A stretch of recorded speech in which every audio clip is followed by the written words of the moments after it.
আজকে মমতা ব্যানার্জির নেতৃত্বে আমাদের রাজ্যের এমন অবস্থা হয়েছে যে গরু ছাগলরা পর্যন্ত আজকে আমাদের অপমান করছে। আমরা এটা বরদাস্ত করব না, এই শপথ আমাদের নিতে হবে। তাহলে কেন্দ্রীয় সরকার, সংবিধান প্রণেতা তখন বলে দিয়েছেন যে কেন্দ্র সরকারের দায়িত্ব ইউনিয়ন লিস্টে আছে, ইন্টারনাল মাইগ্রেশন হলে দেশের মধ্যে এক জায়গার মানুষ অন্য জায়গায় গেলে তার ওয়েলবিং, তার নিরাপত্তা, তার সামাজিক সুরক্ষার দায়িত্ব কেন্দ্র সরকারের। তাহলে আমি যদি কোথাও যাই আমার রেশন পানি বন্ধ করিতে পারে না। এখানে এই সময়টা এই জায়গায় দাঁড়িয়ে কেন্দ্রস্থলে সভাটা করলাম, কারণ রামলীলা ময়দানে সেরকম অবস্থা নেই যেখানে সভা করা যাবে। দ্বিতীয়ত, আজকে গোটা দেশে যে রাজনীতি হচ্ছে পশ্চিমবঙ্গ তার থেকে আলাদা না। বাংলা ভাষার নাম করে বাংলাভাষী হলেই তাকে বিদেশি বলে দাগিয়ে দেওয়া হচ্ছে, কারণ তার নাগরিকতা নিয়ে প্রশ্ন করা হচ্ছে। আর স্পেশাল ইন্টেনসিভ রিভিশনের নাম করে ভোটার লিস্টে ডাউটফুল ভোটার করা হবে বা করা হচ্ছে বিহারে, আমরা দেখলাম। আসল কথা কি, আমাদের রাজ্যে যে অর্থনীতি, যে প্রশাসনিক নীতি নেওয়া হয়েছে, এখানে কাজ নেই। কেন্দ্র এবং রাজ্য সরকার মিলে 100 দিনের কাজ চৌপাট করে দিয়েছে, যেটা আইন করে করা হয়েছিল। সেই নিয়ে অনেক লড়ালড়ি দেখেছি, নাটক, এখান থেকে দিল্লি পর্যন্ত। তো গ্রামে কাজ নেই।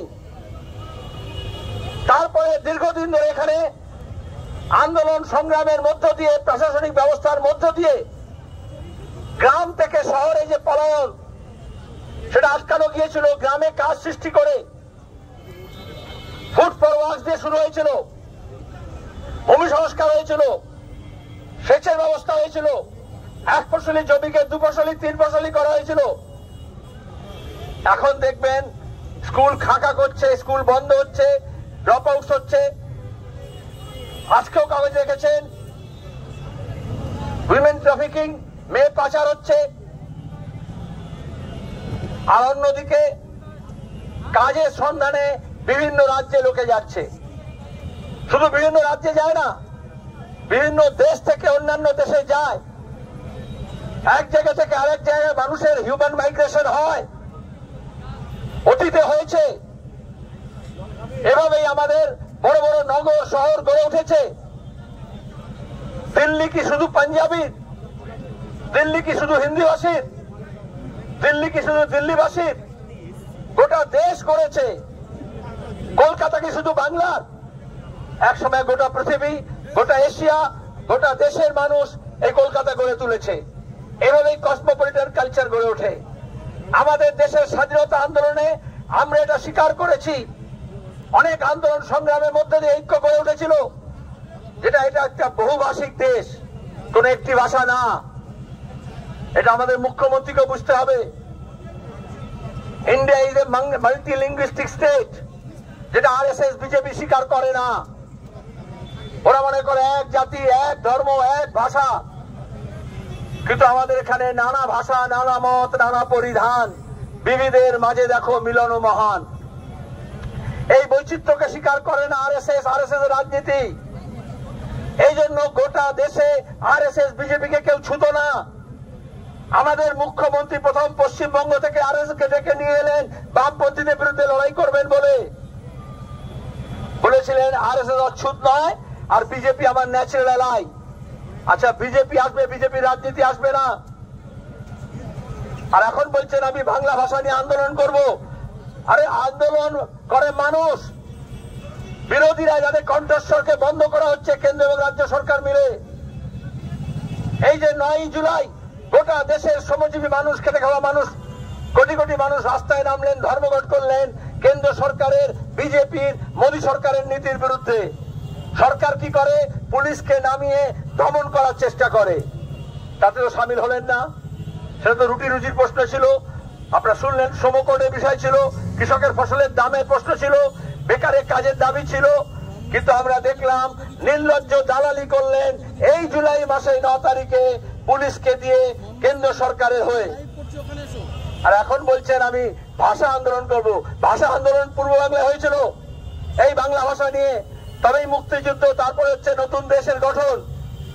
ভাষা আন্দোলন কাছাড়ে হয়েছিল সরকারের পলিসির বিরুদ্ধে, পাকিস্তানের পলিসি হোক, পাকিস্তান সরকারের পলিসির বিরুদ্ধে হোক, আর তৎকালীন আসাম সরকারের বিরুদ্ধে হোক, আসাম সরকারের নীতির বিরুদ্ধে হোক।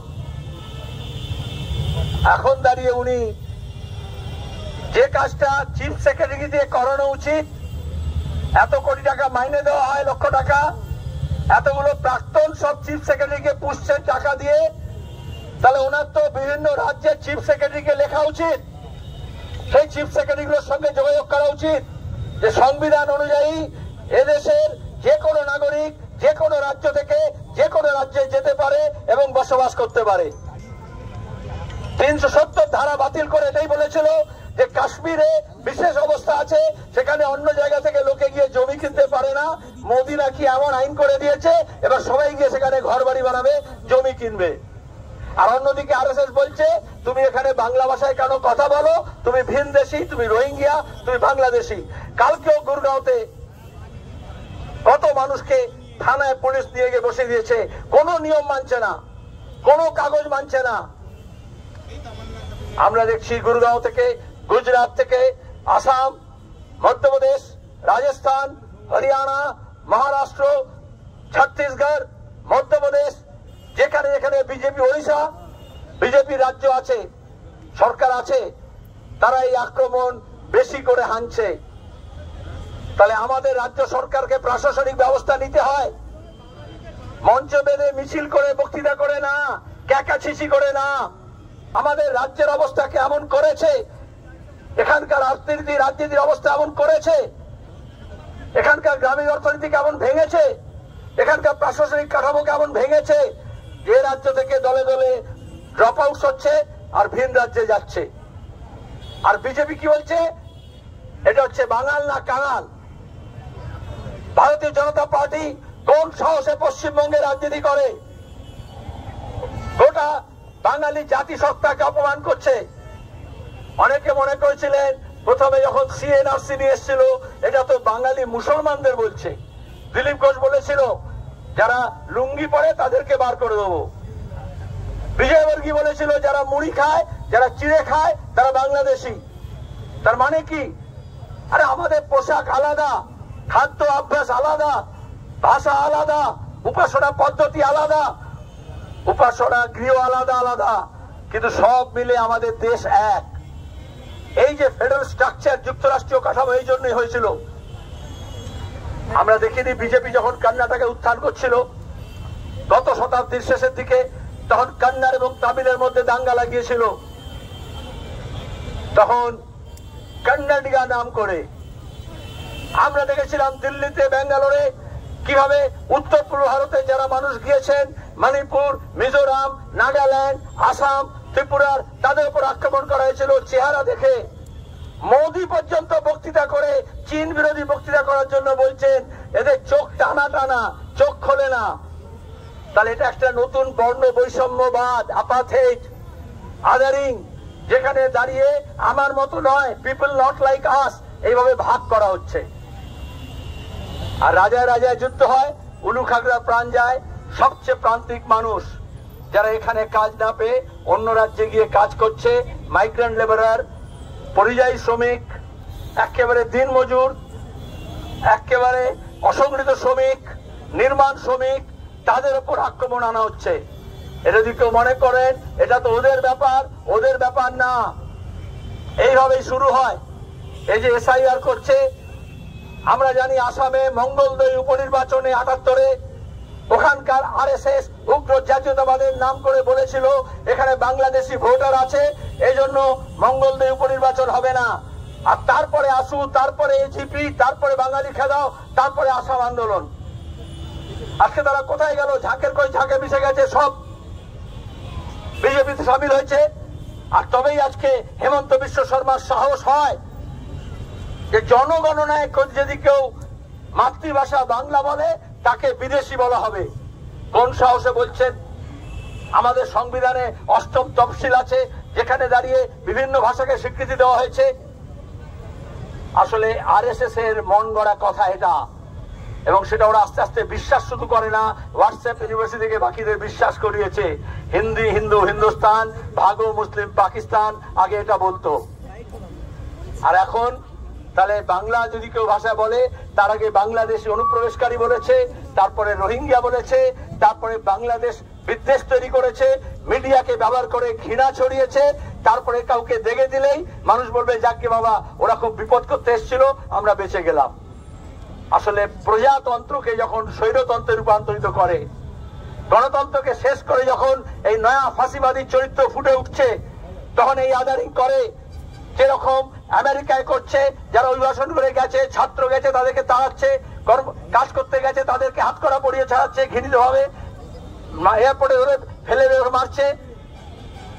যেরকম ইউরোপে, সে ভারত হোক, পাকিস্তান হোক, বাংলাদেশ, নেপাল, ভুটান হোক, দক্ষিণ এশিয়া যদি যায়, আফ্রিকান যদি যায়, তাকে যেভাবে আদারিং করা হয় না, আমাদের মতো নয়।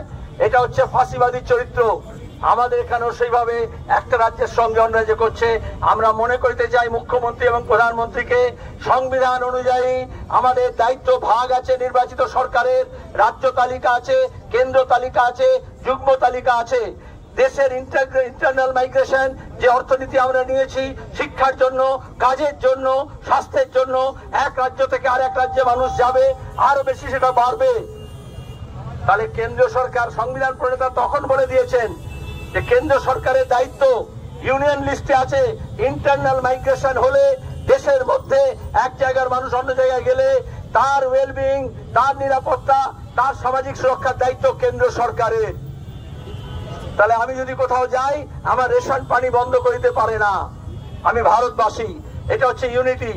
আসলে বিজেপি এই সাম্রাজ্যবাদ বিরোধী, এই যে বৈচিত্র্যের ঐক্য তৈরি হয়েছিল বৈচিত্র্যের মধ্যে, সেটাকে স্বীকার করে না, স্বাধীনতার উত্তরাধিকার স্বীকার করে না, এই বৈচিত্র্যকে স্বীকার করে না, যুক্তরাষ্ট্রীয় কাঠামোকে স্বীকার করে না, সাংবিধানিক কাঠামোকে স্বীকার করে না।